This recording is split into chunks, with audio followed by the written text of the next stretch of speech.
Hi everyone, this is Reza Nemani, a proud owner of a Toyota Sera 1991 model.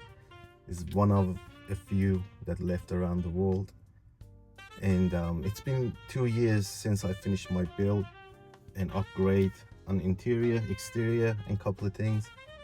And many of you showed me great interest on how I did it and what things have changed and upgraded inside the car.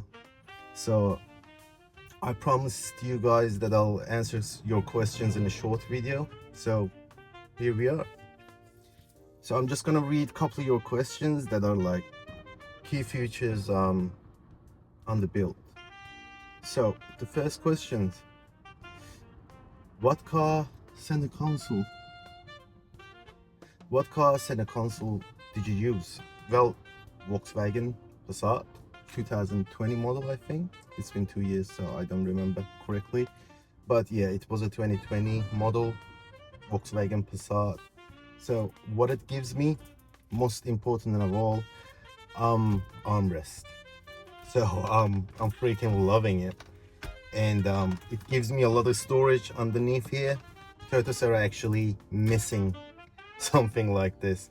I wasn't lucky to have the original, center console and armrest. So I'm so glad that I added here. Plus, it gives you a lot of buttons and wider range of space, so you can actually have cup holders, a beautiful shifter, and it doesn't need a lot of modifications. So it's just like plug and play, kinda.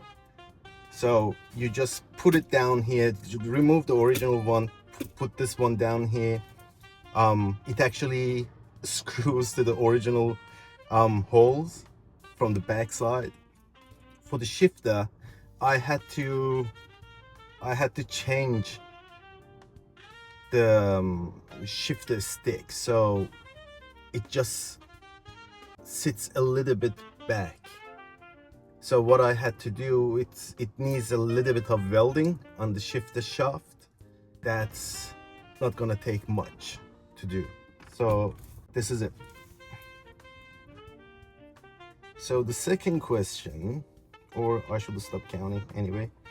John asked, I like the seats. Does it need modifications? Yes, it does a little bit. So there is a crossbar right underneath the original seats that the seats are mounting and bolting to it. So I had to cut that thing out and to be able to put these seats in, because I actually installed these seats like 25 centimeters further back, and I gained a lot of legroom space. And if you pay attention, your Toyota Sera, if you own one, there is an extender for the seat belt, so it just gives you the seat belt, and there's a plastic bit that's just raises the seat belt. Your seat usually sits right here in front of the window, so doing this actually gave me 25 centimeters extra leg room, so I can actually extend my body further back, and it's more comfortable. I'm not a tall person, I'm 5'9", but now a person like 6 to 6'10" can comfortably and easily sit inside the car and drive it. Also, I had to reinstall and weld another crossbar, and that's actually necessary. You gotta do that to not lose any integrity of the vehicle on the chassis. So yep, that's it. So how did you do the doors, and what struts did you use? So Toyota RAV4 2019 model, and it costs around $170 AUD, Australian dollars. And it's super simple. First of all, you need to remove the door covers. There is another strut inside of the door. So what it does, when the door goes up, at a certain point it gives the opposite pressure to the main struts, and it makes the doors open fast and slow down at the top position. So you need to remove that from inside the doors, and then the electric struts comes with a bracket. So the bracket is long, and you need to cut it in half. I'll show you in the video if I can correctly. So you just need to install the top bracket to the door, and bottom side just plugs into the original holes. You just need to install a bigger one that you can find it in any hardware stores.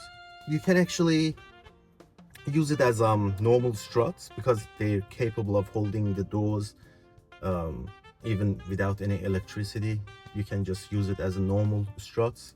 If you want to make it electric, you can use 5-pin relays that I have on my new console, and I can just push it down or pull it up, and it just lifts the doors and close the doors for me. So you buy a something like this.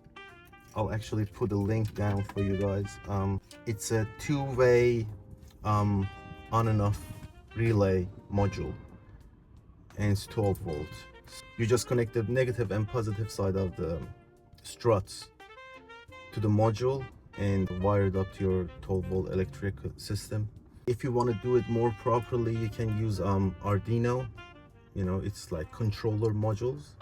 It actually calculates how much of a height the doors goes up or down, and it can't go wrong, but it needs a programming. And I finished my build before I learned how to program these kind of things, but I may do that in future. So create a computer module, program it to start opening it slowly, then move faster, and towards the end it just goes slow. That's how I'm planning to do it. Anyway, did you make the dash from scratch? Not actually. This is the original dashboard. So what I did, my dash was actually broken in a couple of places. I just mounted and screwed a piece of plywood to the front and sprayed foam the rest of the dash, and I just shaped it to what you see right now, and it worked beautifully. And I just covered it with leather. It's a synthetic leather, it's not real, but I did all the stitchings and things with like $150 sewing machine, and it totally worked. And I'm glad that I did it because it gives depth and fills up the car in a modern way that it's not boring, and it actually looks super, you know, modern and filled up. Anyway, I actually put a center speaker in the dash too, so it gives me a lot of quality, you know, on a sound system wise. So where's the handbrake? There is no handbrake, so I had to cancel the handbrake because of this center console. So I'm gonna have to think about something. There is a aftermarket handbrake, and just buy it off eBay or Amazon or Alibaba, it doesn't matter. But it's very simple. It just pulls the cable that goes to your rear brakes, and so you just need to buy the full kit and install it if you wanted to. I'm not parking the car in anywhere that is steep, but I may need that in future. It's actually legally have to have it. But anyway, how did you put the speakers and the pillars? So there is a way, and it's very fun to build.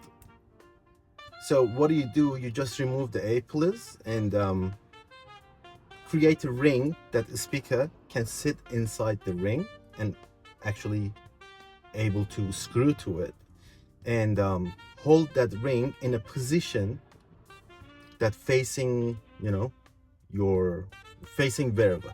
Like you can just adjust the direction of the speakers and super glue it with sticks to the A pillars. Then once you do that, you can just get a stretchy fabric and pull over the entire thing and just apply some resin. That's, you know, it's like fiberglass resin, and it hardens the fabric up and it gives you the ability to shape that you want. Then after it dries, you can just sand it smooth and cover it with these materials. And I'm actually very surprised and happy that I got it. I didn't trust it at the beginning, but it's like fake Alcantara, and you can buy it off Amazon or Alibaba mostly. Not Alibaba, the AliExpress. So it's super cheap, and once you apply it, holy shit, you can't even peel it. So it stays there. It's super solid. What I mean by that is even the sun doesn't affect it at all. So it just sticks there forever, and it's super durable. And I actually step on them, nothing happens, and you can actually wash it if it gets dirty, but it doesn't even get dirty. So that's the cool thing about it. What kind of head unit is that screen? It's not a head unit, it's just LCD. Again, AliExpress. It's a touch LCD, 15-inch, I think. And I just bought this phone. It's a Samsung, $150. It's broken, it doesn't work without this pen, but it just connects by USB-C to the screen. And the Samsung has the system that it called DeX, desktop. So it's super powerful, it's not laggy at all. And since it's a smartphone, you can actually put a SIM card in it or connect to your own hotspot and leave it permanently inside the car. It's like you have a desktop computer inside the car, and it gives you all your needs. And since it has the GPS, you can use it for your map system, for your call system, like phone, texting, emails, Facebook, whatever, Google. So yeah, so it's not a head unit, it's just LCD. I actually used Pioneer head unit. It just has USB, but the perfect sound comes out of the speakers. Like, it is so good. The quality, loving it. What's with the dash? Yep. So what I did with the dash, I actually pulled the original old, old school, the digits, the dials. I put a generic 11-inch LCD in it, and it comes with Apple CarPlay, so it shows you all the traffic around you real time. If there is a police ahead, or it just even if you pass the speed limit, it just pops a red alert, and you can't go wrong with it. It's super cool, and it just resembles like the new BMWs and Audis. And the cool thing with it is I can see the traffic ahead of me, and if I'm in a heavy traffic, I constantly can see the side streets and side corners, like I can just find my shortcut and bypass the entire traffic. That's what I like about it the most. And so I mostly used composite aluminium on entire dashboard for the places that it shows, and it's like important to look good, and it's very easy and simple to work with. It's like a 3mm composite aluminium. You can get it in brushed silver, brushed aluminium, or matte or gloss black. That's what I like about it. It's so easy to work with. You can actually cut with knife the shape you want, and cut out the pieces out and put the LCDs and buttons and switches from behind, and it looks super factory. What materials did you use? Can you send me the links? Well, I already explained the materials. No, I can't send you the link because there is not one, there is like hundreds of things. But yeah, you can just Google fake Alcantara, and in my experience, it's worth it, and you can trust it. Like, it's reliable, heavily. What else? And aluminium composite material, and generic stuff like the LCD, it doesn't even have brands. It's just my head unit that is from Pioneer, and even the LCD and the car plating inside my dash doesn't have a brand, so it works. Is that a Civic steering wheel? Yes, it is a Civic. It's from 2008 Honda Civic. And again, the funny thing is, you don't need to change anything. You just remove the old one that is very it's like thin, and it's like when you grab it, it doesn't feel good. But the Civic is very chunky, and it sits so well, and you don't have to modify anything. You just pull the old one out, put the new one in, bolt back the nut, the screw back the nut, and it just works. And the good thing with this one is that it comes with steering wheel buttons. So what I did, I actually bought a Bluetooth module that can connect to any head unit, and wired it up to my own steering wheel's buttons, so I can actually change my channels or up and down the volume from my steering wheel. That's a very good advantage I get with this steering wheel. And I had to fill up the badge and cover it with the fake Alcantara. It looks good, I like it, and I enjoy actually driving it. It changes the feeling a lot. Oh, I usually don't like too many switches and screens, but you've done a great job. Thank you, brother.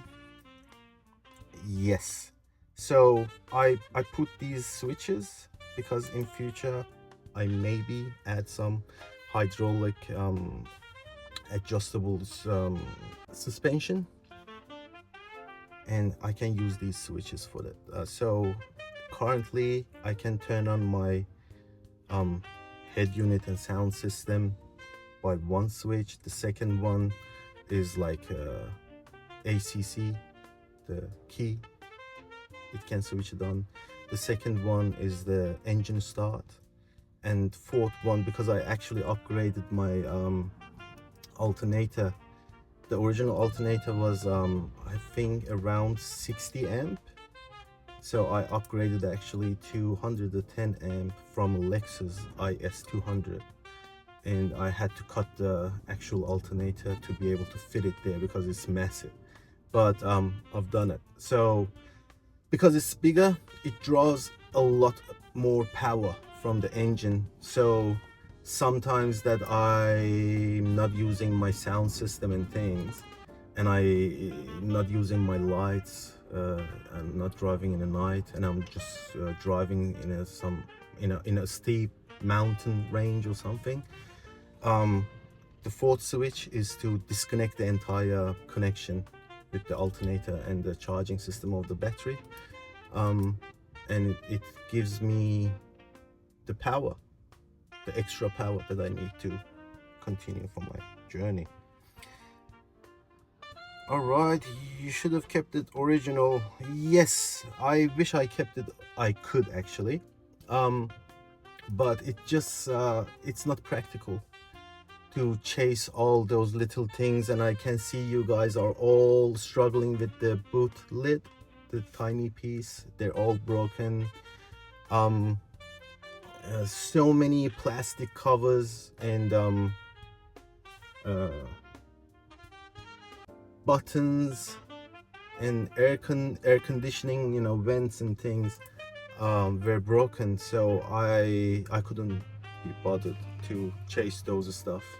So what I did, I went my own way, and I created it in a way that if anything happens in future, these are modern and, you know, new stuff, so I can always find them somewhere.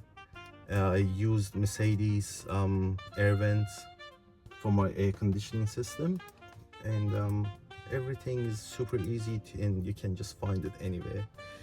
Plus I just blocked the, you know, I removed the back seats and blocked the entire section.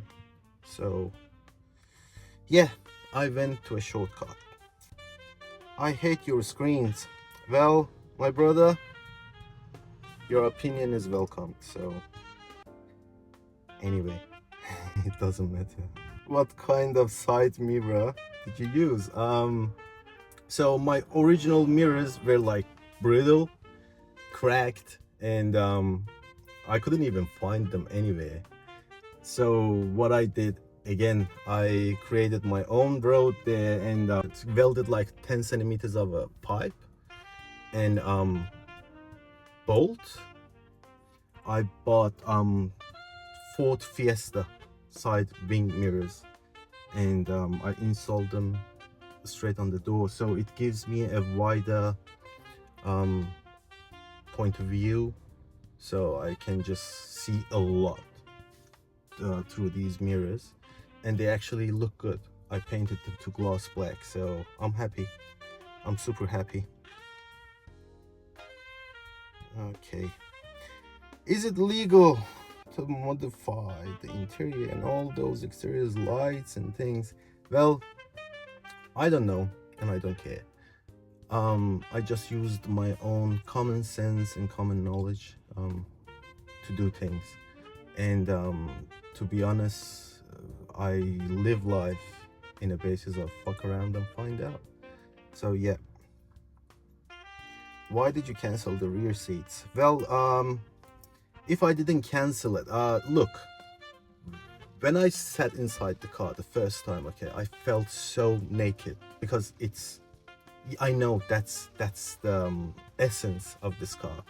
But first of all, too much light in the summer, and plus I actually extended my leg room by pushing my seats all the way back. It's like if I still had the rear seats, these front seats would have stuck to those.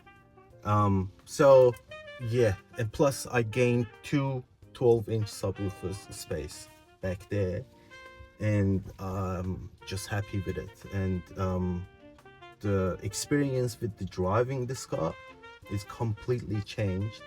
It feels more confined and confident on maneuvers. Silent.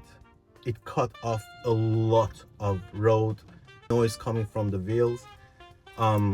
I technically canceled them all, and it feels like Bentley. I wish. Are you selling your car? No, not for sale. So I have plans for it. I'm planning to mass produce this car, okay, on my own scales, maybe wider body or, you know, extended wheelbase. The concept is like Lotus, like what they did. I'm planning to do the same thing, so that's gonna be sick. How did you learn to do all those things? I slept by sleeping. So once you start a project or a goal that you have in your mind, you initiate the thought and you initiate the intention, and obviously you're going to come across a couple of problems and blocks on the way. So once you come across the block, you just leave it right where you are, go back to sleep, you know, just leave it, sleep on it. They always say that, and it comes to you. But if you want to learn a deeper version, you know, of doing and learning so many things, I actually didn't learn, so it's kind of download. I can say how to download well, forgiveness of everyone.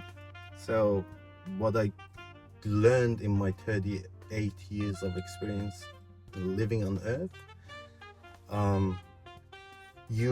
it doesn't matter. I know it's going to be super irrational what I'm trying to say, but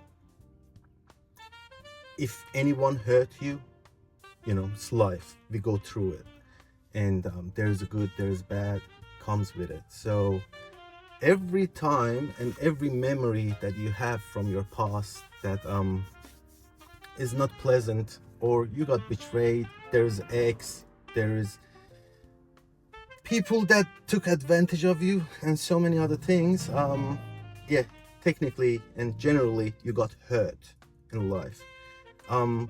Count yourself as the accountable person.